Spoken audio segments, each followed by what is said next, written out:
Jadi dari pelatihan ini saya bisa dapatkan yang dulunya pertanyaan yang tidak bisa saya jawab, misalnya dalam realitas hidup sosial bagaimana bekerja sama antar orang yang berbeda agama, saya dapatkan di tempat ini. Dulunya saya ragu-ragu, jangan sampai ini toleransi yang kebablasan. Ini dijelaskan sesuai dengan ayat Al-Quran dan diinterpretasikan dengan pemahaman yang bagi saya mudah dipahami, sehingga dalam langkah tetap melakukan kebaikan, namun dengan batasan-batasan yang wajar. Itulah yang saya dapatkan dari hal ini. Jadi lebih mendewasakan dalam intelektualisme kita untuk bertindak dalam hal berbeda agama.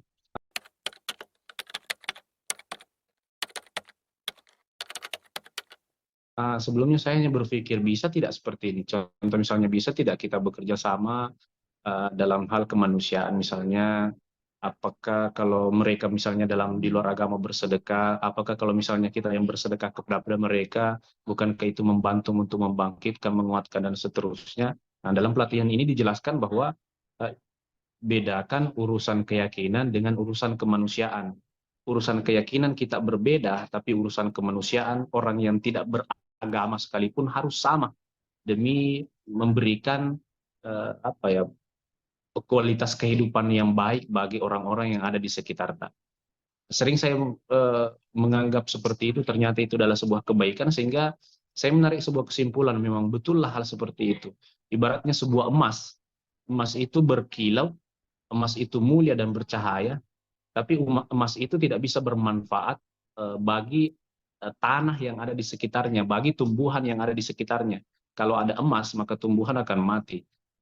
Tidak sama seperti tanah, mungkin dia kadang kotor, kadang kering, atau mungkin kadang gersang, tapi begitu dia punya kesempatan, dia bisa memberikan kehidupan kepada orang lain. Sehingga saya bisa mengatakan, dimanapun agama kita, nilai kita di dunia ini adalah bagaimana kita mampu bermanfaat bagi orang lain. Maka sering-sering sampaikan kepada adik-adik bahwa tolong timbanglah antara sejauh mana engkau memberikan manfaat dengan sejauh mana engkau menerima manfaat. Mestinya engkau harus lebih banyak memberi manfaat daripada menerima manfaat. Dan dalam agama saya, Nabi mengatakan, khairun nas anfa'uhum linnas. Manusia terbaik itu adalah manusia yang memiliki manfaat kepada manusia yang lain.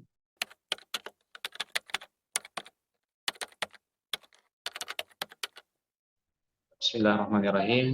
Bapak Ibu, calon peserta literasi agama lintas budaya, saya harapkan nanti pada saat berlangsungnya acara untuk mengikuti sepenuhnya.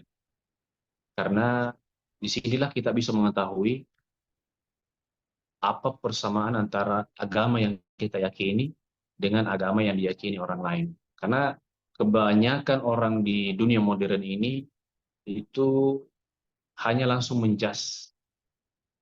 Bahasa kita dengar istilah don't judge book by this cover. Tapi lihat dulu lah isinya.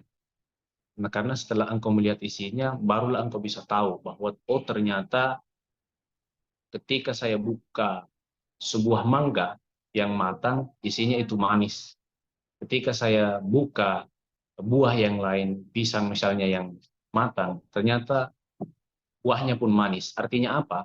Dalam mengikuti kegiatan literasi keagamaan lintas budaya ini, matangkanlah pemahaman Anda terhadap agama Anda, terhadap agama orang lain, atau terhadap keyakinan orang lain, karena ketika Anda melihatnya secara matang, maka Anda akan mendapatkan rasa manis yang ada di dalamnya, yang sama dengan rasa manis yang Anda miliki dan yakini selama ini.